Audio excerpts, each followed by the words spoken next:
Hello guys, in this video I'm going to show you how to cancel an event that you have created on the Discord application. But first I just want to mention, don't forget to subscribe to my channel because at 10,000 subscribers I am going to show you my whole YouTube revenue statistics and growth strategy, how to make money online. Now let's jump into it. First of all, open the application on your phone. After that, you should click on this Discord icon down below on the left side corner of the screen. After that, tap on this server icon on the left side at the top. Then you should select your event that you have created.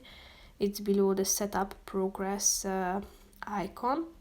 Here you can see your event, so click on it, and then you can find this more button in the middle of the screen on the right side, so click on it. And at the bottom you can find 4 options, and the third one is cancel event, so click on it. And here you should tap on cancel event if you are sure that you want to cancel. So as you can see, it has been cancelled and it has been deleted from this server section. So that's pretty much it for this video, guys. See you in the next one. Bye bye.